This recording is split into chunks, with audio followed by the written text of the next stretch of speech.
If you want to make things that make things better, have fun doing it, and learn to help yourself and everyone around you flourish, well, you've come to the right place. Welcome to Enliven. This is the show where we explore what's possible and the people, the principles, and the practices that are going to help you build enlivening products and enlivening organizations. I'm your host, Andrew Scottsko, and my guest in this conversation is Karl Kuhnert. Karl's a professor at Emory University in Atlanta, Georgia, where he is all about helping leaders to make their unique contributions to the world.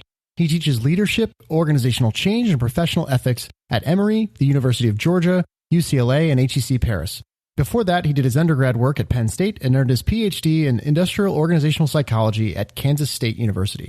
In addition to being one of the most loved professors at Emory, in 2000, he was awarded the Hammer Award from Vice President Al Gore for his outstanding contributions to the federal government, and he has served as a consultant and educator to many organizations around the world, including UPS, the U.S. Treasury Department, Siemens, the Jet Propulsion Lab at Caltech, the Federal Reserve, Federal Home Loan Bank, the Robert Wood Foundation, Carnival Cruise Line, ACOM, Farmers Insurance, the American Cancer Society, and on and on. You get the idea. This man has done a lot.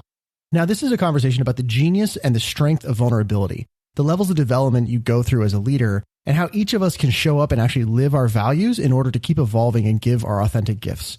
Now, I have to apologize. There were a few sound issues here. I think we've got them pretty much cleaned up. But with all of that, please enjoy Dr. Karl Kuhnert. Karl, welcome to the show. How are you doing today? I'm great, Andrew. How about you? Awesome. I am so excited for this conversation.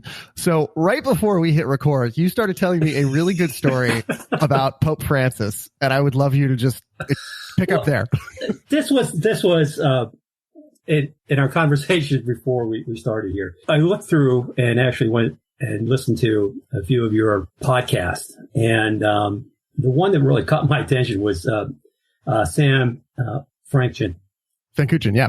Yeah. The quote that you led with there was, "A faith not tested cannot be trusted." When I read that, it really caught my attention because when Pope Francis, in his first week of being a pope, actually brought in a leading atheist from Europe, and what a great opening line in any book. But yet he the interviewer was keen enough to ask him, like, why'd you bring an atheist in? Yeah. What's up with this? What's going on? He says, "It's very important for me to be regularly tested in my faith." Mm. And no better time does he need to be tested, right? That when he's in his first week as being a pope. And so it's a great quote, and I thought it was a great tribute to the Pope and the way he thought about his faith. That's a theme we're going to circle back to numerous times in this conversation is the idea of how tests and challenge are formative experiences. But I actually wanted to start in a slightly different place. Yeah, sure. And I was hoping you could tell me a little bit about the influence that two people have had on your thinking, who I am also a big fan of. And that's Bob Kegan and Richard Rohr. Oh, my gosh. My story actually starts out. This was probably 25 years ago. And I was playing tennis with a colleague. And he was beating me badly at some point. And I felt like I really needed to get some air. And I said, "What are you reading?" You're just like buying time. I said, "So what are you reading?" And he says, "Well, I've got this interesting book by Bob Kegan, The Evolving Self." And I said, "Really? Tell me more about it."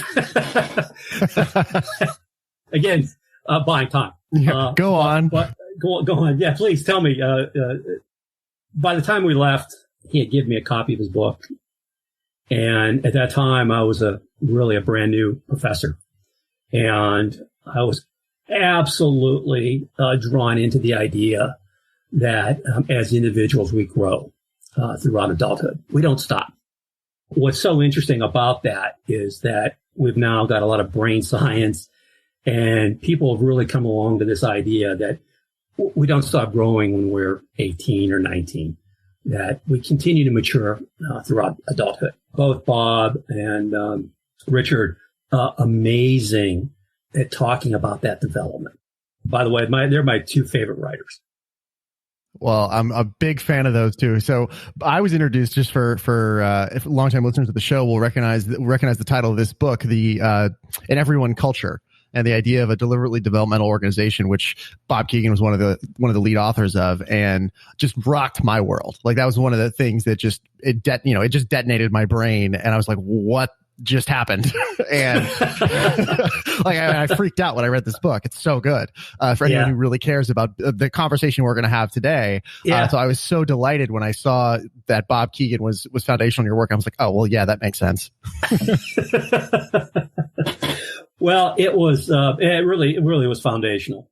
You know what? We're still evolving, right? We're still learning a lot about how we mature and grow as adults. I want to learn something here. So, because you said that was really foundational for you. All right, so paint me the picture. You're in Kansas. You're basically finishing your PhD. But what exactly? Where did this book find you, and how did it change you? Yeah, well, my problem was I was about to take my first job at Ohio State. The problem was that I was going to be teaching leadership, and I had just had a class in leadership. And I'm not trying to put any aspersions on anyone, but it was boring. I mean, it was like, the books, everything I had read was like, I can't teach this. This is like, I can't even get through it as a reader. I can't read it, let alone how am I going to explain it and make it interesting to people? So that was it, is that I had to find a new way. And in fact, in the evolving self, there isn't anything there about leadership, by the way. It was all about counseling, development more generally, developmental psychology. Mm-hmm. But something really kicked in for me and saying, hey, listen, this idea about growth and development applies directly to growing leaders and how we think about growing leaders and how we try to accelerate that development in the course of a short period of time. Because we do ultimately grow. I mean, whether it's getting married, getting a divorce, having children, all of these are landmark events in our life that have a way of changing our perspective. For any of us who are in this conversation around leadership, growth, development, et cetera, what you just said it's obvious, right? It's like breathing air. You're like, well, of course. Right. By the time I got into this conversation, this was already taken as a given. Why did this have to ever be explained? Like, why was there ever a time when people didn't think this? Oh, partly because we really didn't have the evidence for it. That's the truth. Most of the research that has been done on, like personality theory, for example, basically said that our traits are given at birth. Okay. Right. And so the idea, and then we had controversies, over that time having to do with intelligence testing and all this, and how intelligence, you don't get any smarter after 21, 22. Mm-hmm. And we really didn't have, the ability to do the kind of the brain imagery today. Mm-hmm. That we do to see how our minds change. That research, I had these fights with my neuropsychologist friends when I first started out. Because no, all these structures, they're in place. They don't change. They don't adapt. Right. And so, wow. And so again, what's happened is actually, the research has really caught up to us. Yeah, it's fascinating. The renaissance that's happening right now, the explosion in cognitive science and in brain imaging technology and neuroscience is truly incredible. Like, I almost feel like if I was back in school, I would study that instead. It's just super fascinating. It's unbelievable. It really is. Authenticity is really at the core of your work, and it's sort of a journey to helping leaders connect with and develop who they authentically are and make their unique contribution, right? Contribute to the world in the way that only they can. But something about the etymology of that word was very interesting, about the etymology of the word authenticity. And you brought it up to me as something about accomplishment. Could you talk a little bit about that? Oh, yeah. It was one of those times when I decided, hey, listen, I've been using this word in my classes, and I decided to actually look it up. Yeah, just let's get the Oxford Dictionary out and look up authenticity. And one of the definitions absolutely struck me. Which was being authentic is actually one who accomplishes. Right. And you think about that. And I said, wow, kind of relevant here from our own development is that you would be surprised at the number of people who never get around to doing what they're here to do. And a lot of people that I know that I've coached get so caught up in putting out fires daily. They never get around to doing what they should have been doing, what was unique about them. And what happens is, if they end up never making the contribution that they could make, and by the way, that's not like just a person. That's part of development, is getting to the place where, you know what, not getting invited to this picnic or this party is not the worst thing that ever happened to me. You know? Set aside a lot of those irritants. Sometimes I like to call it noise, right? And so what happens is when we're younger, we get caught up in the noise. And we can live our life in noise, by the way, and never get around to getting to the ground, which is who we are. I thought it was such a beautiful coincidence. So I'm constantly reading and engaging with new material as part of this podcast and the learning journey that it is to do a show like this. And right as we were kind of getting ready for this conversation, I happened to be reading for the first time, Falling Upward by Richard Rohr. And phenomenal book. And then I was just like, oh, wow, that is so perfect as a setup for talking with you. But his idea that, and I'd love for you to expand on this and how it relates to what you do and what you see is that, like, it's such a counterintuitive title, right? That idea of falling upward. Tell us a little bit, what does that mean actually? Oh my gosh, I'll be short with this, but it's a profound idea. And I'll use his example. And so I'll ask you, how is it that we ever learn to ride a bicycle? Fall off. You got to fall off. A lot. If our parents are actually with us at the time we're doing it, they usually like to take us to a beach where we don't hurt ourselves. But the bigger idea here is that we don't grow unless we fall. And his distinction, I love it, is it's not fail. A lot of little business literature goes, oh, you can fail and fail quickly. No, you're not failing. You're falling forward, right? Is that error in judgment, that mistake, that poor decision is an opportunity for you to learn something about you and grow from that experience. That's the idea of falling forward. Love it. Yeah, it's so, like, when I read it, it's such a beautiful book. And by the way, I hope everyone, like, go check out that book if go you're read it, all please. interested. Yeah, please go read that book. Everyone should read that book. It's you know, he's a Franciscan monk, but it's not a book about, like, Christianity or anything. It's really a book about the inner journey we all go on as humans, and it's particularly relevant for anyone who's aspiring to be a leader and create things with other people. So I think it's a perfect kind of transition point, because one of the things that our mutual good friend Muriel Clausen, who's also a guest, I love one of the things she shared with me about you, which is one of your favorite sayings, is that we are addicted to our own way of thinking. And it just seems so relevant, because when I was getting ready for this conversation, I also found that one of your favorite TV shows is Deadwood. And there's a line from that you love, which is, I am having a conversation that you cannot hear. So talk to me a little bit about that. What is that all about?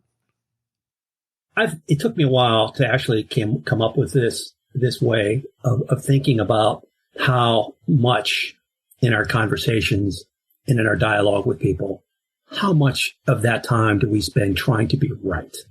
I was trying to get this idea across that it's so important for us to kind of give up that right to be right. That I went with a metaphor of being addicted. Mm-hmm. That we're so addicted to being right that any information that we take in, you know, I heard this phrase and I loved it. He called it the epistemic closure, a fancy name. That's a very fancy. What does that even mean? It's just that the way we come to understand things, that we get locked into it. Okay. Right? We get locked into it. We're not right, then someone else must be wrong. This is fundamentally the first half of life, is that we spend so much of our time trying to prove ourselves. We basically, and this is why I use the word addiction, we have to break that addiction. Mm-hmm. And everybody knows that to break an addiction, you not only have to fail, but you have to fail badly. Or fall. You absolutely have to see yourself and others in a different way when you get challenged like that. And so for me, one of the ways that I think about development is that we have to have this challenging contradiction in our life and be open to it and not spend all of our time defending our way. And I love this. I love this story. It's a great story. And it was actually in a book called Practical Wisdom. And what they did, talked about this hospital janitor named Luke. And Luke basically cleaned the floors of hospital rooms.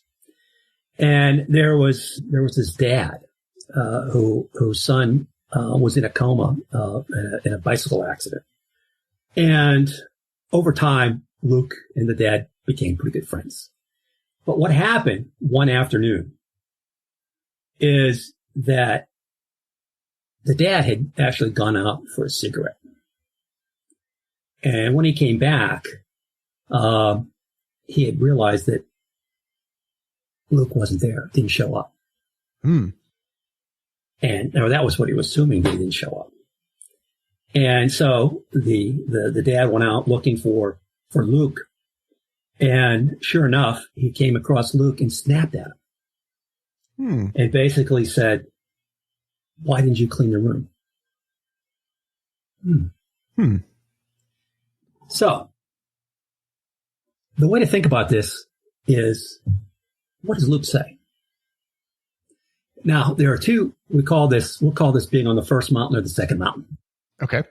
And on the first mountain, Luke says, "Sir, what do you mean? I did clean the room. You were out smoking." Okay. Right? Which is defend yourself. Right? Hey, I was here. You weren't. Right? Well, Luke, in that regard, is more interested in building up his own ego and defending himself. There's another version of Luke. And at this point, Luke lives on a second mountain and basically understands that he's not there to clean floors. He's there to help families. He's there to make a contribution to the lives of others, not clean floors. And so what he does is he says, "Sorry that I missed you. Let me clean the room again." I can guarantee you someday Luke will be remembered for his contributions because they'll be numerous. He will not just be a great janitor, but he will be known as someone who made a contribution to the lives of others. So this is perfect. This idea, I love this idea of the two mountains. And that seems like kind of a nice metaphor to describe sort of the leadership development levels that are central and underlying your work. So let's just really quick lay that foundation about what those levels are. So if you would, talk to me about what are those, just so people have the frame. This is a developmental framework. It has a trajectory.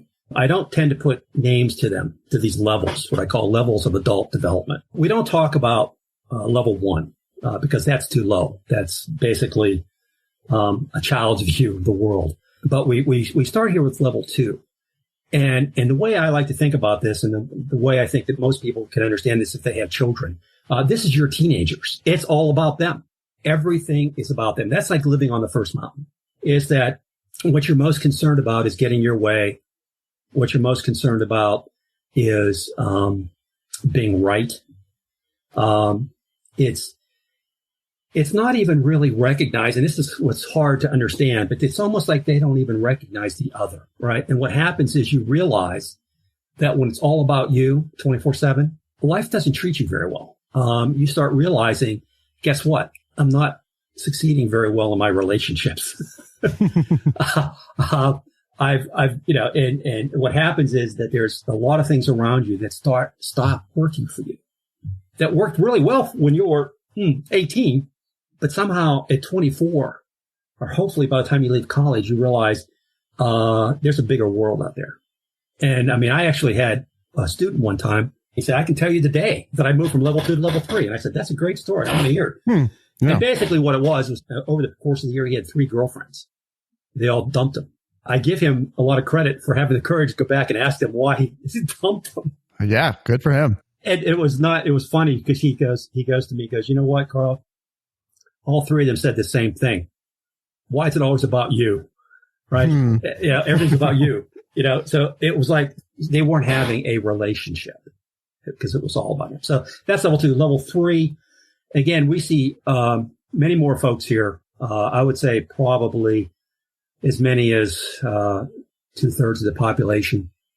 It's important to point out that we're not at a particular level, by the way. We're always, for the most part, this is on a continuum, and we're actually moving between levels. What happens is we don't go from 2 to 3. We go from 2 to 2.5, 2.8, 3, eventually get in there. But then we have level 3, which is where you find a lot of people where they actually get defined by the other. That is, I'm only as good as you tell me who I am, right? And I get my sense of who I am by how I think you view me. And so if you're my boss, Andrew, and I'm at level 3, I will do whatever it takes to let you know how great you are.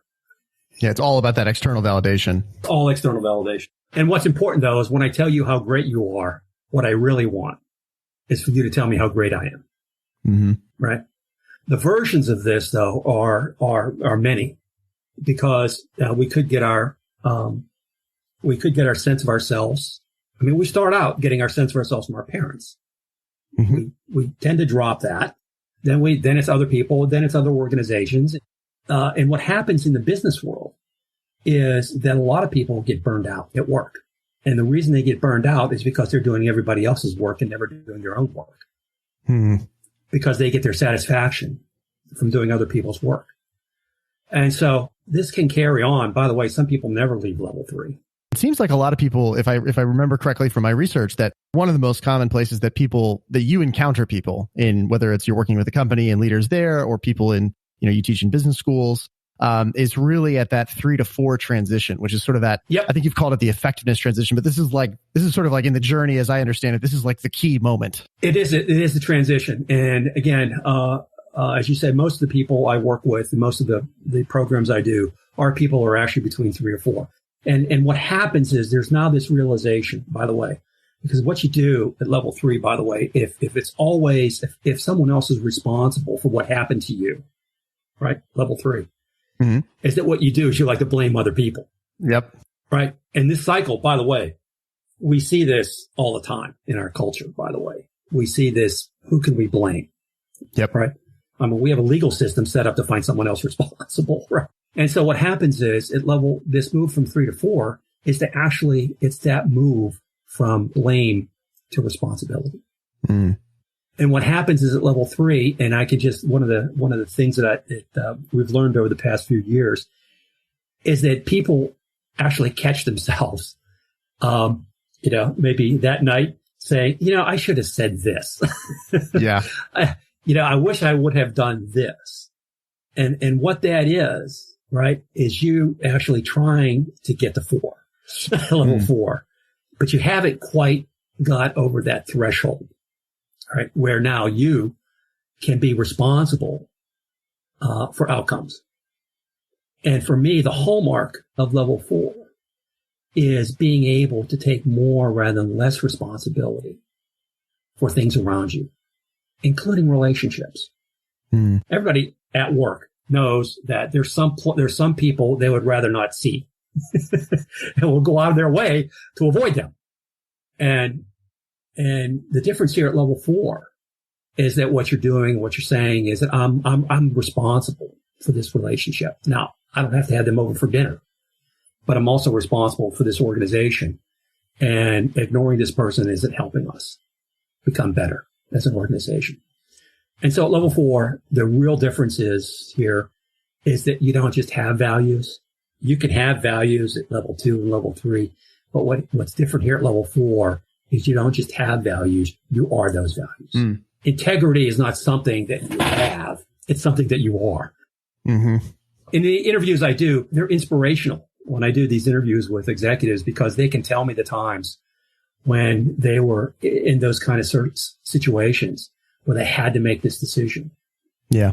And making that decision, by the way, grows us. So let's just round out these levels. So there's one more level in this framework. So what's level 5?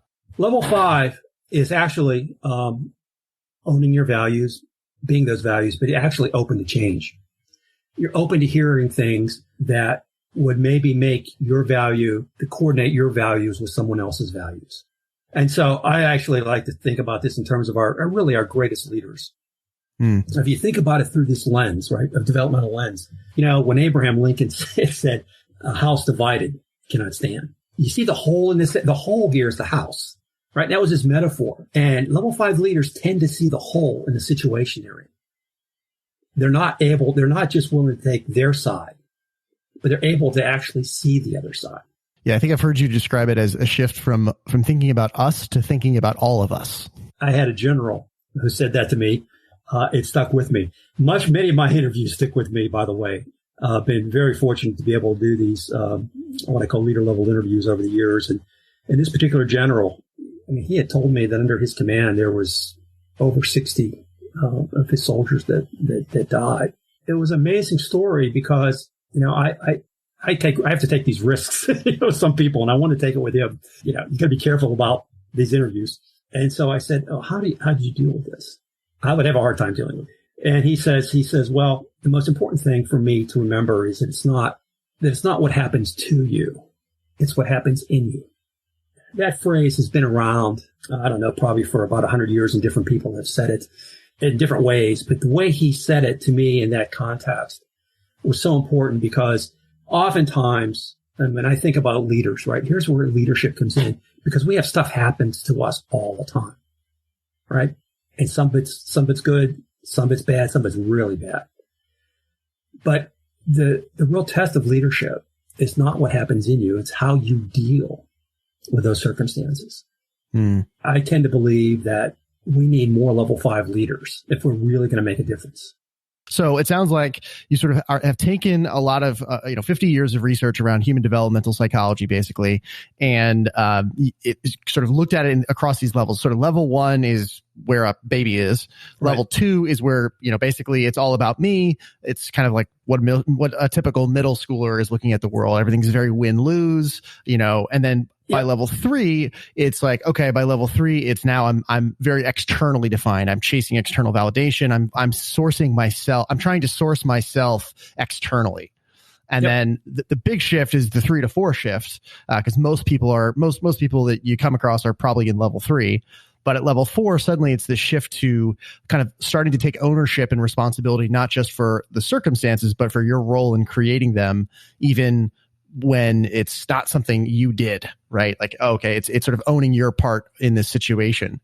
And then it seems like level 5 then is really this much broader view where you're not just living your values, you are also thinking holistically about everybody and how to make this all work for all of us in a very holistic sense. Is that, am I tracking right? Very good. It's good. It's very good. Thank you. Going back to Keegan, it's sort of this idea, like Keegan's idea of going from the socialized mind to I think he calls it the self-authoring mind, to eventually the self-transforming mind, something like that. Perfect. That's exactly right. Yeah. And this idea of like increasing complexity of the self over time as we evolve and grow. And I think his point there was like, don't beat yourself up for the fact that you're at level 3. It's a necessary step on the path. Absolutely. Hey, and by the way, let me just say that if you can catch yourself saying, oh, that was so level 3 of me. If you can catch yourself saying that, that's growth. Okay. That's how growth happens. And it sounds like each level sort of includes and then builds upon the level before. So if you're at level 4, you can meet, you understand everything below that level, but you may not quite understand the level above, going back to that idea of having a conversation you can't hear. Like if you're a level 4 primarily, it's hard to really hear the level 5 conversation. A useful metaphor is getting on an elevator. You can get on this elevator and go up to the second floor and live there, but have no idea that there are floors above you. And you don't have any idea what the furniture looks like or the artwork or whatever, but you could live there. But what happens is if you get up to the top floor, notice, by the way, when you're on the top floor, your view is better. And so what happens is you want, in the genius here of level 5, those levels 2, 3, and 4 are embedded within you. And so it's unlikely that level 5, that you're going to go back to level 2 or level 3, because you're going to say, nah, I'm not going to go there. But it is a continuum though, right? Like where people can show up in different areas of their life at different levels, even if they have a center of gravity that's at a certain level. Yeah, that's the thing though. Most, and this has been studied pretty extensively. We do have a center of gravity, and it's probably unlikely that we can spend any time at all at level 5 or at level 3. I mean, you may have a level 5 thought. I'm not going to say that, but to actually live there, it's pretty hard. But let me just, the genius here for level 5 and what makes them such transforming leaders. And I've seen this happen, and I wish I had this on tape to show people, but I've had level 5 leaders go into a room of 200 people and actually talk to everybody in that room and not afraid to say, here's what's in it for you. And he's not afraid to say that, because there are people who are in their 20s, perhaps, who are saying, oh, that's the message I want to hear. Mm-hmm. But not afraid to talk about, not talking about teamwork or, at level 4 values. The thing that makes them so great is they can really reach a lot of people with when they're in that situation, because they can understand where people are coming from. That is, they can actually meet them where they are. I think one of the main points I'd like to make here is that in terms of leading people, it's so important to meet people where they are, right? It's not where you are, but it's where they are. And can you put yourself in their shoes and see it from where they've seen it? Where do people get tripped up with this, right? Because I think anyone listening to this is going to go, all right, Karl, I get it. I'm with you. How do you actually do it? Like, where do they go wrong? Where is it that people think they're doing it, but they're not really doing it? A lot of this has to do with the way you think about it, right? And I'll just go back to saying that too many people, let's say, I don't want to give an age, but a young person might say, what's in this for me? And they'll never, ever be able to meet someone where they are. Does that make sense? Yeah. And we actually, by the way, know this, that, most people who are, we'll call it psychologically damaged, don't have the ability to be empathic with others. And because that, by the way, to be really empathic is actually a level 4. That is, you have to actually give up yourself, if you will, to be with someone else. And it's a real talent. And, while empathy is a real hot topic today, you'd be surprised at how few people can actually really do it, because they can't hold themselves at the same time and connect with others. Let's take someone who's very representative of the listener base of the show. So that's either like a leader in a company, sort of at the director VP level, or an entrepreneur running a startup, right? And they've got all the pressures of an operational leader, right? Where they have to all the things they got to do, the numbers they got to make, but they're also someone who cares deeply about how we're getting there. Not just where are we getting and are we hitting the numbers, but how are we doing it? What is this culture like? What is this environment like for people? How should someone in that situation take this idea that you're presenting to them and actually like put it into their day-to-day work? Like what does it look like to start to do this? What are the practices, the rhythms, the weekly cadences to do this? Yeah, I think, let me just start where we like to start in our programs, is getting people to identify what their values are. Okay. What's most important to them? We work really hard in getting them to identify, again, not values that they have, but values that they own.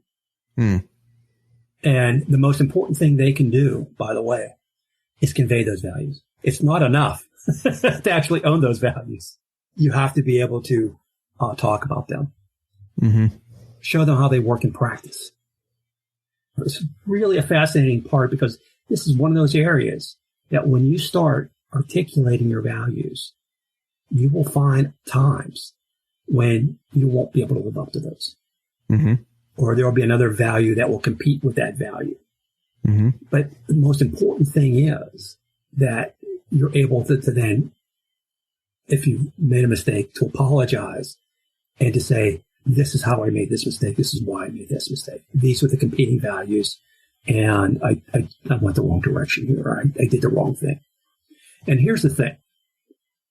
People who work for you, if they know that you are your values, they will cut you a break.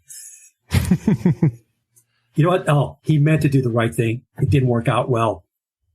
Let's go get him again. Yep. The person who's constantly putting his finger up to the wind and figuring out which way that wind is blowing, right? These kind of mistakes stick with you your whole career, right? Because people won't let them go. I'm trying to think here about, if most people are at level 3 and really this trend, like that 3 to 4 transition is the key bit. And you go through this much more in the book. So definitely check that out if you're listening to this and interested in this transition. But it seems like one of the key challenges for someone to take on in that transition is vulnerability, right? Is to own the mistake and to be human about like, hey, I screwed up there, and to actually be upfront and own that and come out with that to people. Does that match what you see in practice? Oh, absolutely. See, what happens is you're no longer in that need to prove yourself. Mm-hmm. You've already been there, and you commit those mistakes now because you know you're human. And that vulnerability, this is one of the great paradoxes of leadership, is that love a good paradox. It's actually when you have the most influence as a leader, it's not when you're in control or when you have the most control. It's when you're vulnerable. Why is that? Andrew, this is a very philosophical point here. Okay. But I think we, you and I, and your audience, we're more connected through our frailties than are through our strengths. We're at our best when we're under siege. That's a really interesting idea. It's the idea that the rough edges that give people a place to connect with you. Speaking to my own developmental journey, like I remember how often I tried to, always appear like I had it all together, never let them see a sweat, or it's like that idea of trying to show up in this perfect way. But one time somebody said to me, they were like, when you show up like that, I don't know what I'm doing here because there's nothing for me to contribute. And what they were saying to me was, if you have it all together, which I didn't, by the way, there was no space for them to contribute, to connect, to come together. And by the way, these are the same people that are afraid to come to you. Your people are your early warning system for things that are coming down that you may not even be aware of. Okay, very quickly, I think it was one of my first classes I ever taught, and I was way too young to be doing this. But I remember it's a small class. It was a leadership class. And what we were doing is we had a case, and the students had to talk about their interpretation of the case, right? And so, I don't know, it was the third week of the class, whatever. And so the student who hadn't said anything the entire semester gives his analysis of this case. And I'm sitting there going, oh my God, is this good? Not only is it good, I think it's better than mine. Analysis of this case. I said, I've been working on this thing. This is good. And so I remember vividly thinking, how do I handle this? Hey, because I'm a professor, I'm all knowing, all wise. And so so what happened was, this is very embarrassing, but I took him out. I said, this is what's wrong with your case. This is why you shouldn't. I mean, I went on and on and on. I was just, oh wow, just ripped. And it was great because as I was doing that, I had enough wherewithal to look around the room and see guys with their heads down thinking, I'm never going to talk. I'm never going to bring up something like this. Yeah. The women in the class. Like, I'm never speaking again. I mean, it was, I had completely lost the class. But guess what? I had the most control. And again, this was so profound at that time that I actually, at the end of the class, I basically stopped the class and apologized. I said, Jim here really did a great case. I'm really sorry that I took him out like this. I was a little nervous. I thought actually his analysis was better than mine, and I didn't want to be put in that situation where I was going to have to, just say how great this case was. And I said, I'll never do this again. What happened then? Well, what happened was amazing. By the way, at the end of the class, people in their written comments say this is one of the best leadership examples we've ever had and we've ever seen, where someone was able to acknowledge a mistake in a class and apologize to that other student. What was that like for you, though? Like, what did that feel like? And what was going through your head as you were like, I imagine you were grappling with this, like, do I say something? Do I not? What was that like for you? Well, I went with it. I went with what I thought I needed to do because I know I had lost a class and I didn't know enough to know. I had no idea how it was going to turn out. But that's what happens. That's what happens when we're vulnerable like that, though. You don't know. But that's the genius. Okay, one more story. America's Got Talent. Yeah. That show had this one element that blew me away, which was they would always go backstage first before the performer would come out. And that performer was sweating. That performer was nervous. That performer, and then you're saying, oh my gosh, they're going to fail. They're not going to be able to sing. And this is them at their most vulnerable right there, talking to them, to these, the producers. Mm-hmm. You're never going to be able to do this. Of course, they win the show. It's a bravo performance. Everybody's going crazy because they're so good. And I'm thinking to myself, how about that? You know why they were so good? No, their talent was obviously there. But you know what? People saw that vulnerability in them and what they were able to overcome. Yeah. To be able to go out on that stage. And they're thinking to themselves, oh my gosh, he goes through this every time he goes out on the stage. He's that nervous. He's that unsure of himself. He's not going to be able to do it.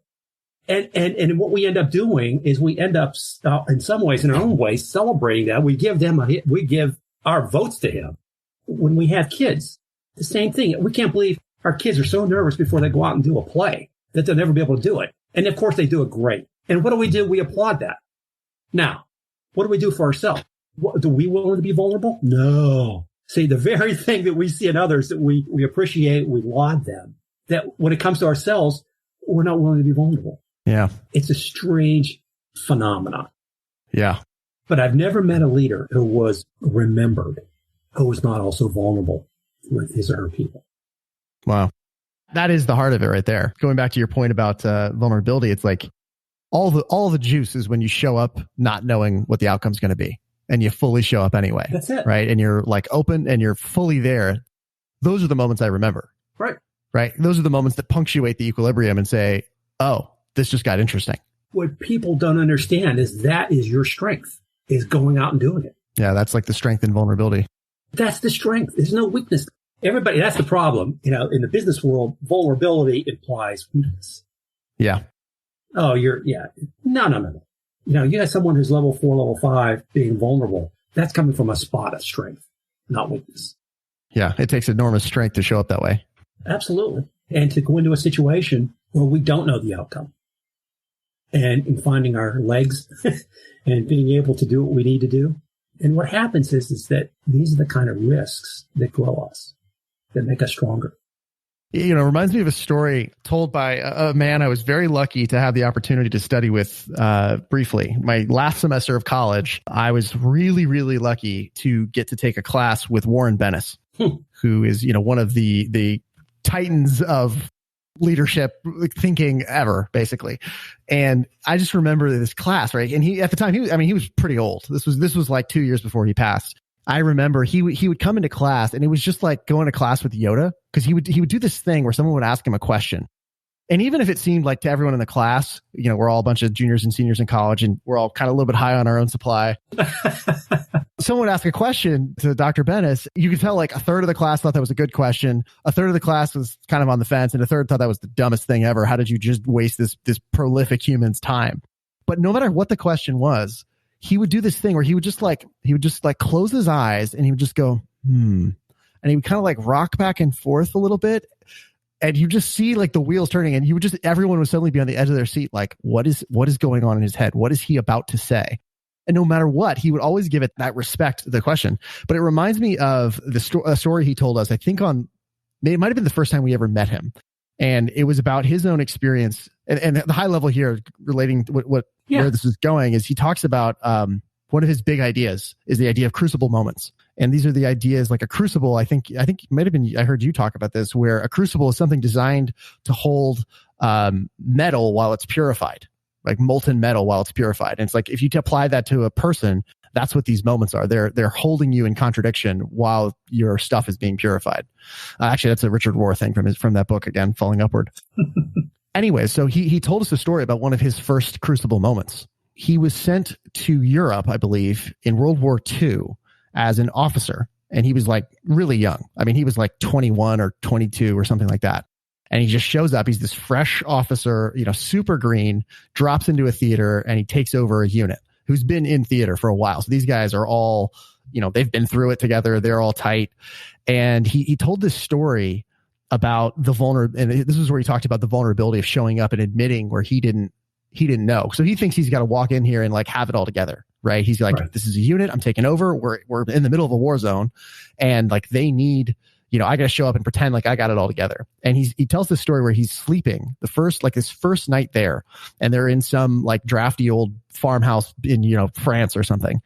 And he's sleeping on the floor of this thing with most of the men. And he hears one of the men in his unit talking to the senior sergeant. They think he's asleep, but he's not. And he can hear him. And he hears the younger soldier say to the senior sergeant, "Oh, is that the new lieutenant?" And the sergeant's like, "Yeah." And Warren's like holding his breath. He's like, "Oh God, what are they about to say?" And then the young corporal, who's like maybe a year younger than Warren at this time, the guy, they're all roughly the same age, goes, "Oh, good. We really need one." But the thing that really changed for him was the next day when he had heard that, he, instead of showing up the way he was going to show up, which was like pretending he had it all together and kind of pomp and circumstance and this whole thing, he was totally open with them. And he just he said, "Look, I'm new here and you're not. Like, you've all been together and I'm the one who just showed up." And he openly admitted, he said, "I'm going to lean heavily on the sergeant to help me do the best job for you I can." And so the way he suddenly opened this up and was vulnerable with them of admitting, "Yeah, I'm the new guy, even though I'm, quote, in charge here." Just that image of him lying on the farmhouse floor. I don't know. I think I'll never get that out of my head. That's a great story. And in fact, those crucible moments in our programs that we do, we actually have people fill out a lifeline where we have them put their crucible moments. We call them landmark events, but they're crucible moments. We have them put these crucible moments on this lifeline. Two things surprised me about this exercise, really. One is that you find out that these crucible moments end up being moments that actually grow you. And the fact that Dr. Bennis still remembers that was more likely it was a crucible moment for him. And think about the crucible moments that we've all had in our lives. The amazing thing about it is the amount of detail you can remember about those moments. I mean, you know what people were wearing. It's like time slows down and you remember every detail. Every detail you remember. But those events actually end up corresponding to our leader level model, because those end up being the moments that change us, change the way we think about ourselves and the way we think about other people. Yeah. And here's the thing. When I ask people about crucible moments or landmark events, and I actually tell them, okay, now I want the best ones. I want the landmark events in your life that were very good, very positive, very negative. Right? Mm-hmm. And then once they do that, I ask them, of these positive events or negative events, which ones changed you the most? It's always the negative ones, right? It's as close to anything I've ever done. It's universal, because you know what it's done is it broke something in us. It broke our addiction to seeing the world in a particular way. And now it's different. I want to go ahead and kind of close out here with a couple rapid fire questions. They're short questions. Your answers don't have to be, but what would you have someone listening to this start asking themselves to move forward in the direction you're pointing? I would ask the question, what's needed from you right now that only you can deliver on? What's being asked of you? Besides the luminaries we've talked about of Bob Keegan and Richard Rohr, who or what has had a really big influence on you and shaped how you see things, how you show up? Oh, I have to tell you, I've been really blessed with great people in my life. My mother and father were great. They were unbelievable. And I never actually had a chance to say this before, but they were so much, and I don't even know if this was intentional. I wish they were around for me to ask them this, but they always allowed me to pursue my dreams. Mm. There was nothing like, you should do this, whatever. And it was pretty remarkable. I have two older brothers, very influential in my life. I didn't have the wherewithal to even understand this probably until I was 40, but how value driven they were. I mean, I actually got to see people who actually lived their values. Didn't just, I'd have those. No. They were all in. And so, the people throughout my life, who have been, that way with me. There we go. Thank you for sharing that. If you think back just in recent memory, and whether recent memory is a week or maybe it's a year or two, what's a small change you've made that has had a big impact on either how you do what you do or how you show up, but small change, big impact? See, the thing that comes to mind, not sure I want to talk about it, but, and I think people can appreciate this, is I'm more of an introvert by nature.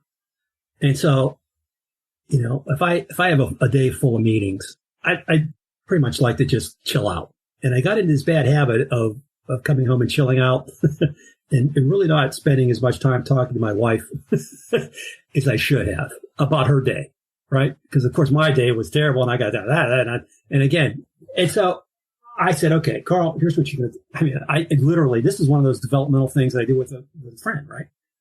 And I said, listen, here's what I'm going to do. I'm going to come home and I'm going to take 30 minutes and I'm going to listen. That's what I'm going to do. I'm just going to listen. I'm going to ask questions. How's your day? What's going on? I don't care how small the detail was. I was going to ask about it, or whether I cared about it or not. I was going to ask the question, and I was going to have this conversation. And again, just to be truthful about this, I had a hard time making 30 minutes initially. I was more like 10 minutes, 5 minutes, 8 minutes, then I got up to 15, 20. And then I realized after a while that they were now turning into an hour. And what I found was that it made a big difference in our relationship. That's awesome. And so small step in the direction that I needed to take. And I had to practice it. And I had no idea, by the way, that it was going to have the impact it did. Thank you for sharing that. Your book is The Map. We've been talking about it all episode. We'll link to all of this in the show notes and also to your site and your work where everyone can check that out. But Karl, first of all, thank you for being here and for sharing your stories, your experience, your wisdom. It's been a lot of fun. But is there anything else you'd like to leave the listener with, or that you want people to reach out to you about? I'll leave it with my that favorite quote from a general who said, it's not about us, it's about all of us. And so when we think about doing something, we have to understand it's just not necessarily about the team. It's about the organization. What's in the best interest of that organization? And to think much more holistically about the things that we're in and seeing we can make sense of that. I love it. Well, thank you so much, Karl, and absolute pleasure. Thank you for being here. Thank you, Andrew. Take care of yourself. Be good. Thanks for listening. If you enjoyed this episode, please rate and review us on iTunes. That helps us reach way more people and build this community up. For show notes, links to the resources, and everything else we discussed, please go to enliven.fm. Feel free to reach out with questions, feedback, or just to say hello by emailing connect@enliven.fm. Be sure to subscribe, and until next time, my friends, leave them better than you found them. We'll see you soon.